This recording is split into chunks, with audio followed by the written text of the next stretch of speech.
Ikaw, Juan, ay propeta,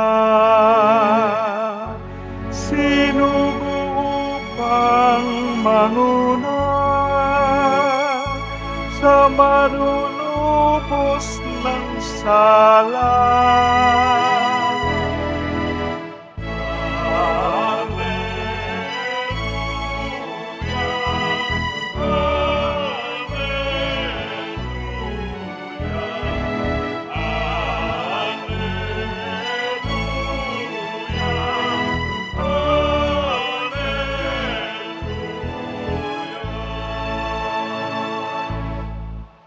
Sumainyo ang Panginoon. At sumaiyo rin. Ang mabuting balita ng Panginoon ayon kay San Lucas. Papuri sa iyo, Panginoon. Dumating ang oras ng panganganak ni Elizabeth at nagluwal siya ng isang sanggol na lalaki. Nabalitaan ng kanyang mga kapitbahay at mga kamag-anak na siya'y pinagpala ng Panginoon at nakigalak sila sa kanya. Nang ikawalong araw, dumalo sila sa pagtutuli ng sanggol. Zacarias sana ang ipangangalan sa kanya, gaya ng kanyang ama. Ngunit sinabi ng kanyang ina, hindi. Juan ang ipangalan sa kanya. Subalit wala isa man sa iyong mga kamag-anak ang may ganyang pangalan, wika nila. Kaya't hinudyatan nila ang kanyang ama at tinanong kung anong ibig niyang itawag sa sanggol. Humingi siya ng masusulatan at sumulat ng ganito, Juan ang kanyang pangalan, at namangha silang lahat. Pagdakay nakapagsalita siya at nagpuri sa Diyos. Natakot ang lahat ng kanilang kapitbahay, ano pat naging usap-usapan sa buong kaburulan ng Hudeya ang mga bagay na ito. Pinakaisip-isip ito ng lahat ng nakaalam at ang kanilang tanong, magiging ano kaya ang batang ito? Sapagkat maliwanag na sumasa kanyang Panginoon. Lumaki ang bata at naging malakas ang kanyang espiritu. Siya'y tumira sa ilang hanggang sa araw na magpapakilala siya sa Israel. Mga kapatid, ang mabuting balita ng Panginoon. Pinupuri ka namin, Panginoong Hesukristo. Magsiupo muna ang lahat. Magandang umaga po sa inyong lahat. Palakpakan po natin ang ating mahal na pong Jesus Nazareno. Mga kapatid, sa araw na ito, tayo ay nagdiriwang ng dakilang kapistahan ni San Juan Bautista, na patron din ng ating parokya. Kaya palakpakan din po natin si San Juan Bautista. Kaya batiin nyo din po ang inyong katabi, Happy Fiesta.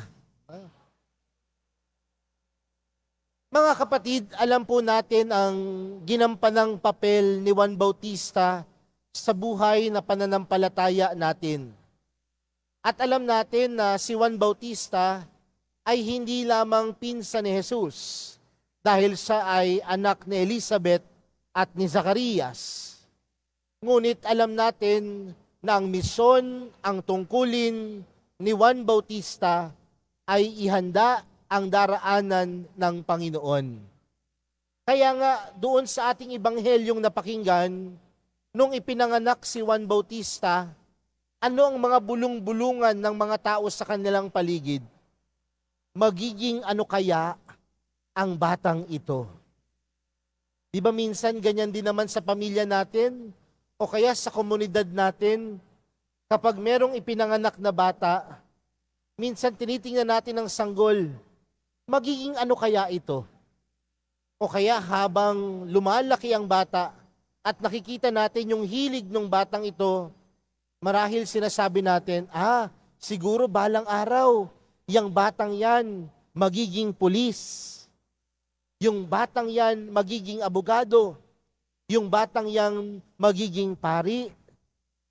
Sa pagkilos pa lamang ng sanggol, sa pagkilos pa lamang ng bata, marami na tayong iniisip, magiging ano kaya ang batang ito? Mga kapatid, si Juan Bautista, tinupad ang tungkulin, tinupad ang misyon ng Diyos. At ang misyon ng Diyos, ihanda ang daraanan ng Panginoon. At paano ihahanda ang daraanan ng Panginoon? Ano ang sinisigaw ni Juan Bautista sa ilang? Magbago kayo. Humingi kayo ng tawad. Ngunit mga kapatid, napakagandang tingnan na ang misyon ni Juan Bautista ay hindi lamang basta magpahayag, kundi naging misyon ni Juan Bautista na isabuhay ang kanyang ipinahahayag. Uulitin ko ha, magkaiba po kasi yon. Ang misyon ni Juan Bautista ay hindi lamang basta ipahayag ang pagbabago ng sanlibutan, ang paghingi ng kapatawaran, bagkus sa kanyang buhay, tunay niyang isinabuhay ang pagpapatawad at ang pagbabago. Siguro po ngayong sa araw na ito, sa tulong ni Juan Bautista, lahat naman po tayo gusto natin ng may pagbabago. Tama po ba? Gusto natin ng pagbabago sa lipunan. Gusto natin ng pagbabago sa tahanan. Gusto natin ng pagbabago sa iba't ibang lugar na pinupuntahan natin, sa iba't ibang komunidad na napabibilangan natin. Pero minsan yung pagbabagong iyon, puro na lamang pananalita. Dapat magbago na kayo. Dapat hindi na kayo magkasala. Pero tila magandang simulan sa araw na ito, sa tulong ni Juan Bautista, na ang tunay na pagpapahayag ay hindi lamang pananalita, kundi ang tunay na pagpapahayag, pagsasabuhay. The best way to preach is not through words, but putting it into life. Ang pinakamagandang pagpapahayag ay hindi pananalita, kundi pagsasabuhay. Kaya kung gusto mo ng pagbabago sa lipunan, huwag ka lamang sigaw ng sigaw, pagbabago. Simulan mo ang pagbabago sa iyong sarili. Simulan mo ang pagbabago sa iyong puso. Lagi kang sumisigaw, magpatawad. Pero simulan mo sa sarili mo. Lagi kang sumisigaw, o lagi mong ipinahayag, dapat maging mabuting tao kayo.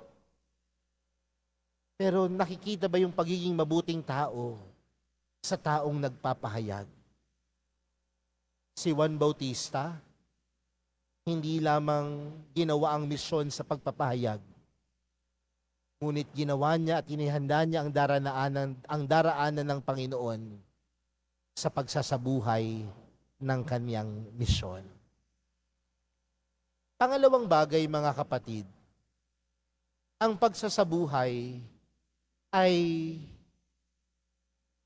pagpapakita kay Jesus.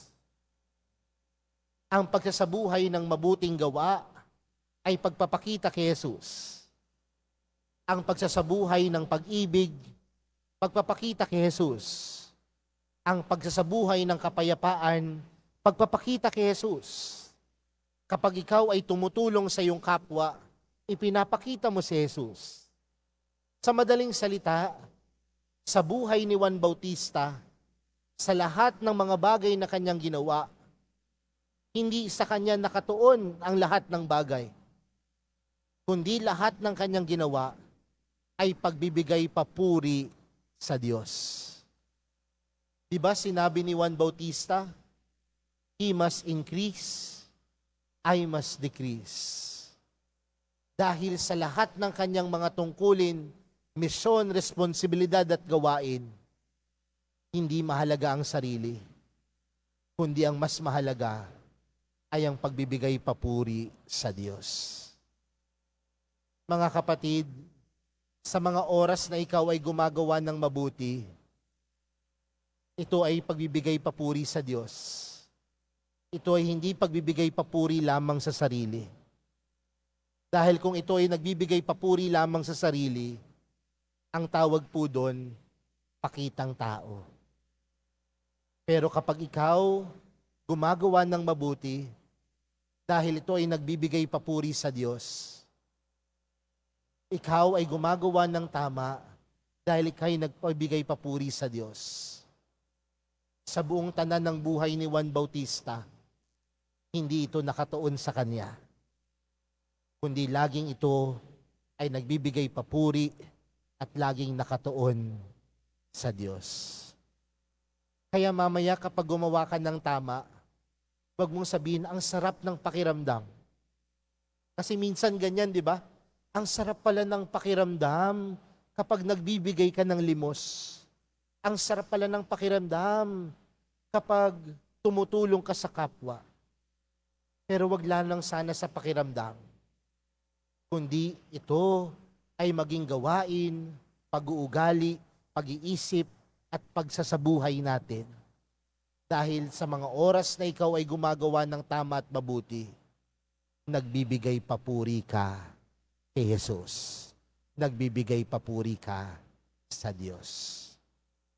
Mga kapatid, sa araw na ito, sa dakilang kapistahan ni Juan Bautista, inaanyayahan po tayong ipahayag, gawin ang ating misyon.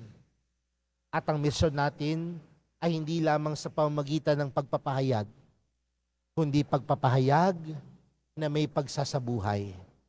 At sa pagsasabuhay nito, tunay tayong nagbibigay papuri sa Diyos. San Juan Bautista, tulungan mo kaming ipakita si Jesus. San Juan Bautista, tulungan mo kaming maging Jesus sa aming kapwa. San Juan Bautista, turuan mo kaming lagi na magbigay papuri sa Diyos. Amen.